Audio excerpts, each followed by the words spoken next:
Hi everyone, and welcome to the latest session at Invest North this afternoon. Hope you're really enjoying the day so far. We've got another great session for you now that will pick up on some of the themes that we've been talking about throughout the day so far. We've talked a lot about the opportunities and the potential for the North around the post-pandemic recovery, but a lot of that is underpinned by the support that is available to businesses, and particularly SMEs, for them to be able to deliver on their own potential, this year as we come out, hopefully into a recovery and then thrive in the years ahead. I'm joined by two people with their own perspectives on this subject and how SMEs can be supported amidst the pandemic. Stewart Haworth from OakNorth Bank and James Dow from Dow Schofield Watts. Welcome both. Hi, thanks Alex.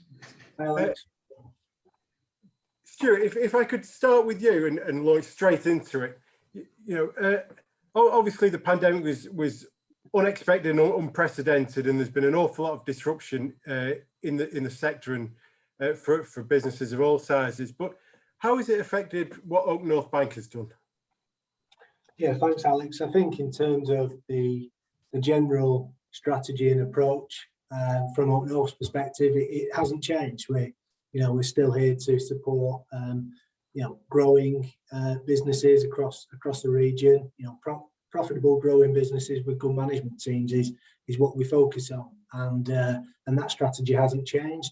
I think in terms of the pandemic itself, there has been some real success stories and some real positive stories in terms of businesses who've adapted and performed and actually continued to remain really resilient and actually grow the business. And I guess, as we come into this recovery phase, then we're going to see really two types of business. I think there's going to be the ones that are in genuine recovery, and there's others that are going to continue on because there's been a structural shift in, say, in online retail, and they will really benefit, in the coming years. And I guess from our perspective, we just want to continue to support, as we say, good growing businesses across the North, and in particular with strong management teams. Okay. And given the amount of disruption that we've seen, and the normal approach to kind of forecasting and recent performance has gone out the window, what are you particularly looking for from businesses who are looking for that support? Yeah, liquidity. The last 12 months has all been about liquidity. It's, you can chuck covenants out the window for a second and just really focus on the cash. And in some instances, what you've actually seen is some sectors where working capital cycles have reduced, it's generated cash. And as we come then into the recovery and turnovers getting back to pre-pandemic levels, then there will be that funding requirement and that funding need that now needs to be funded. And therefore it's looking for banks and other schemes using C-bills and now the recovery scheme to help support the businesses come out of the pandemic situation.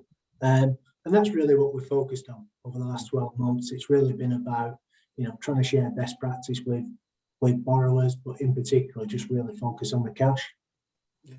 And James, in terms of your own business, Dow Schofield Watts, how has the last 12 months affected your own strategy and direction? Alex, I don't think it really affects your strategy. It's a bit odd for me to say that would an event such as this magnitude not affect strategy. It doesn't, because we're focused on recruiting professionals to advise companies. The nature of the advice has certainly changed. So from a strategic perspective, it's business as normal. We're trying to recruit highly talented professionals effectively to run their own business within our network. So from that perspective, strategy hasn't changed. I think in terms of running the business, it's changed quite dramatically, and we're not alone in that. We're well equipped for the shift to remote working, and I think most people were. I think we're all greatly enabled by the fact that Teams and Skype are available, and you have to think, no idea what the impact would have been like if it's been 20 years ago. We're all very fortunate from that perspective. And then on the practical points, as Stuart was saying, the emphasis has always been on cash, I think, for everybody, and we were no different. our clients were obviously struggling with cash flow. We had to help them, as well as wonder about our own cash flow. So the main emphasis, the main change has been that short-term management. And I think from a leadership perspective, a lot of it's about providing reassurance. Certainly we saw that from the financial sector, and we certainly saw that from OakNorth. They recognised things were really dramatic and significant, and people needed reassurance that covenants were going to be waived and that the environment was supportive. So a lot of short-term impacts, not a long-term impact on strategy for us, Alex. Yeah, and I think, James, we first met each other in the wake of the global crisis sort of 12, 13 years ago. And I suppose sometimes that's useful to remember that, while the circumstances that have led to the problems are one-off, actually the outcome's not particularly different. And having that experience of having been there before is important to the businesses that you support.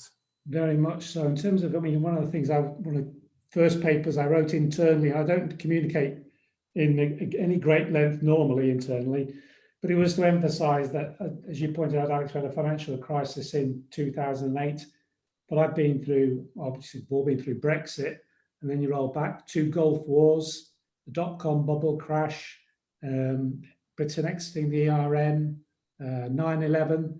What happens is you have a catastrophic event, and then you have this lull period, which normally lasts 2 or 3 months, where everybody reassesses how can business proceed, because ultimately business always proceeds. Bread's got to be put on the table, if I could use that as an analogy. People have to function. So you have a 2 or 3 months of, can only be described as chaos, but normally inertia, and then a new norm develops. And Stuart's referred to it, we've had some real shifting, and there's been winners, significant winners, as well as losers, but a shift. There's definitely been a shift in how people work. And it feels like we're on that cusp at the moment that people are now looking forward to say, well, how will it look, as we come out of the lockdowns, and what does post-pandemic recovery look like? So, Stewart, what are you looking and expecting to see in the months and for the rest of 2021? Honestly, just more of the same.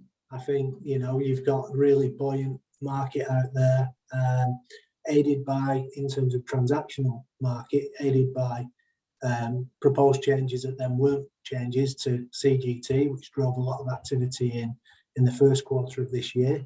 But for underlying borrowers and for underlying businesses, I think, we're just going to be really careful of when some of the government schemes start to kind of roll off and unwind, in terms of that those businesses are prepared and ready for that, and that they really, really understand the cash flows around some of those events, because I do still feel that there is plenty of support there for borrowers. The recovery scheme, again, will really add to that in terms of a continuation of the old CBILS schemes. And I guess that'll be the focus for the next 6 months. It's as we move from the government support schemes and furlough, and we move into sort of business as usual, and ensuring that actually there isn't that sort of cliff edge or drop off completely, and that it's more seamless. And I think that's as much for our part to play as communication with all of our borrowers, to ensure that doesn't happen, or that if there is a blip, that we're aware of it and we can react to it, and actually there's the appropriate facilities in place to be able to manage through that.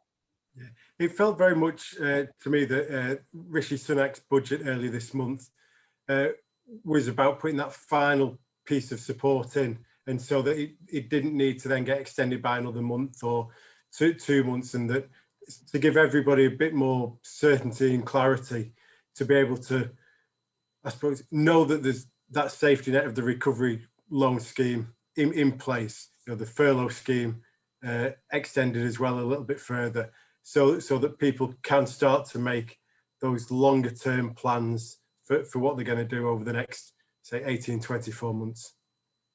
Would that be your view of it?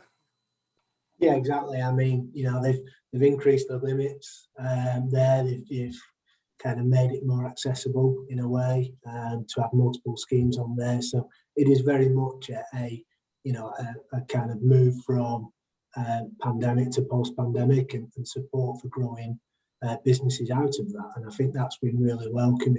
Ultimately, what does it do? It gives the lenders a lot of confidence that they can continue to support borrowers where over the last 12 months they might be at a more highly leveraged environment than where they were or where they wanted to be pre-pandemic from a portfolio or an institutional perspective. So this just allows them then, in terms of saying, no, we're full where we are now, and actually, your recovery is going to be longer as a result of constrained investment. It allows them to go that extra step to continue to support them businesses to really get that investment and that recovery quicker, which ultimately will benefit the economy in, employment, reinvestment, and ultimately taxes through profitability that then, will drive in a circular motion. Yeah. And in terms of those growing businesses that you mentioned, are you picking up any trends in terms of sectors yet, or geographic locations of businesses? What do you see is doing well? Yeah, geographically we cover the whole of the north, and there's no kind of sectors that we won't look at. So I think that gives us a good broad brush in terms of what's out there. You just have a look at where some of the private equity investment and activities been at the minute. There's been a lot into the IFA as a consolidating market. We've just supported an MBO in that space as well, and I think that sector will continue to consolidate and attract attention. I think in other areas, clearly, care homes are getting a bit of time in the limelight in terms of actually just people looking at that and looking at retirement villages and different ways as we come out of this. Online retail again will be a massive benefactor of this and into the recovery. So some of these sectors that you kind of got to really just look and effectively have a look at where they're trending today and where the kind of short and medium term route is really.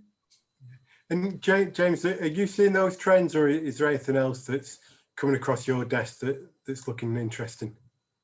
I'd echo, Alex, very much what Stuart's been saying. Obviously, the online trends driven industrial property and warehousing valuations effectively through the proverbial roof, with the consequence on retail estates. I think we've also seen, obviously, medical healthcare area has obviously had a tremendous boom. I think the general view I would say on people is that on the healthcare side, they're expecting it to continue. So they're not seeing it as a blip. I think I would say investments generally on the perspective of we're going to live in a new hygienic or sterile environment for quite some time. So a lot of interest in that area. And then obviously the casualties where you've got businesses that are very dependent on people being together, being really badly affected. But on those, there's an awful lot of entrepreneurs who I think are now recognizing that there might be a really good time to invest, with property leases being favourable and getting into locations they couldn't previously get in. So I expect a bit of a bounce in bizarrely in that area in due course. But I think the winners and losers I expect, and if I a bit more humorously from an international perspective, part of our network, we pick up on what's going on. So I know Norwegian ski lodges have gone through the roof, and cross-country skiing kits gone through the roof because the staycation, so nobody can get away. And that's the same whatever country you're in Europe. Yeah, I think it's really interesting, isn't it? The variety of businesses and sectors that have done well. I was talking very recently to a motorbike insurance company who've done very well because people who had motorbikes stuck in the garage and off-road suddenly decided that they were going to get out on them, and they had a mini boon every time lockdown was unlocked, and that's there are those sorts of examples, aren't there, that are hard to imagine in advance and then seem very obvious afterwards. Yeah, and the men in lycra phenomenon's taken off again, hasn't it? The cycling boom. I know it's really difficult for people to get hold of bikes, particularly second-hand bikes. Yeah, and just on a set point, I know OakNorth and DSW have got a really good relationship together. Stewart, do you just want to summarise a little bit how the two companies have been working together? Yeah, I guess, you know, in terms of with James and the team, and I guess, you know, the relationship, as we say, we back strong fundamentals in terms of cash flows, management teams, and, you know, businesses that have got really strong, you know, business models. So that's the background to it in that sense, I guess. What do we benefit from it? It's a great deal from a PR perspective, you know, to be associated with, you know, arguably, you know, one of the Northwest, you know, most active and highly reputable, you know, boutiques in terms of advisory firm, and their strategies to grow and continue to grow the DSW brand and the name, and I think, you know, we want to support that as far as that goes. I think it's as simple as that, really, in the sense of there's no magic to it. We just try and provide the finance that allows them to go and do and grow their business, you know, in the way that they want to. Yeah, and James, in terms of the support you've got from OakNorth Bank, why did it feel like now is the right time to make that step? Yeah, well, I mean, from our perspective, we've grown our business steadily for best part of 20 years, effectively reinvesting in the business and recruiting new people. But time is finite and the opportunity is quite immense. So we're quite keen to make a step change in our activities.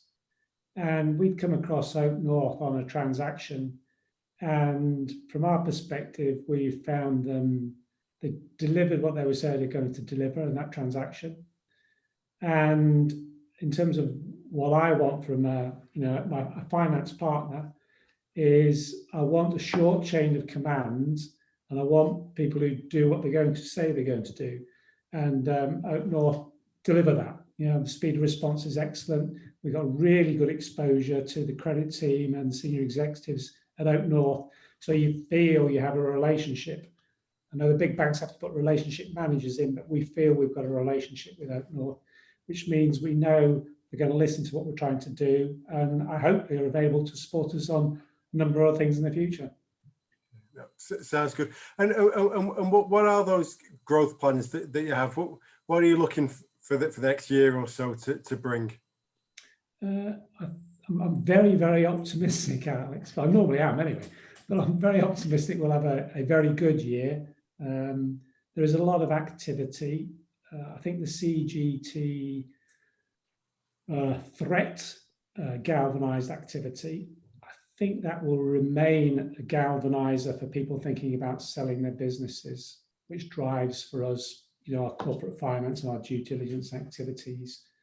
I also think we've referred to it, the government support will eventually end, which means more companies need more assistance in terms of restructuring and refinancing. And then I think we've got the opportunity of just attracting more professionals who are more attracted to working in an ambitious and more fleet of foot organisation.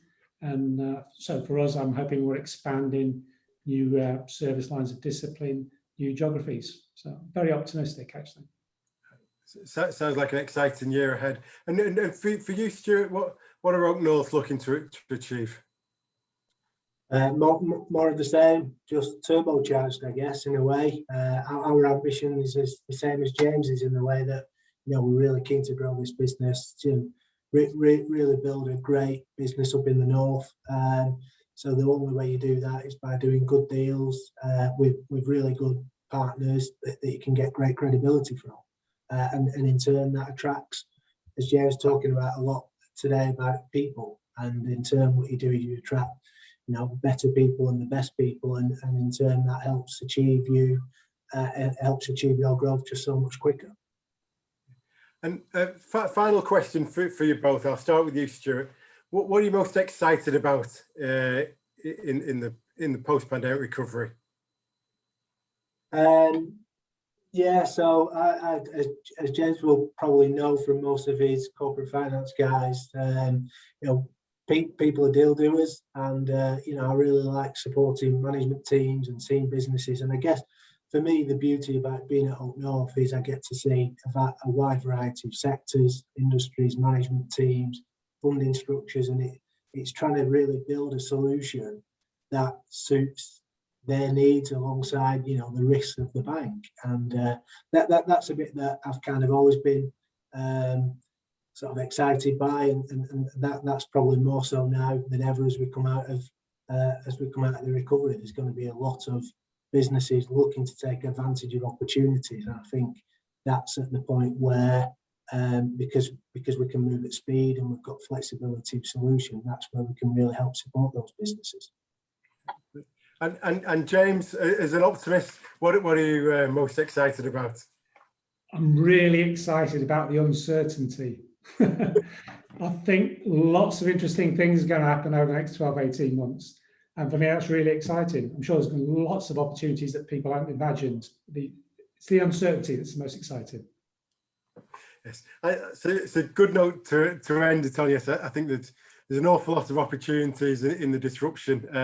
And with my journalist hat on, I'm very much looking forward to seeing all the unexpected things and the positive things that will come through in the months and years ahead. That's all we've got time for in this session. I hope you've found that really interesting, about a little case study in how SMEs have been supported through the pandemic, and about what two of the leading voices in the region are seeing on the ground. But do take that positivity through to the expo area and check out some of the exhibitors and have a conversation with them there, or do jump over into the networking session and continue the conversations. But look forward to seeing you in one of our other sessions later in the day, and enjoy Invest North. Thank you.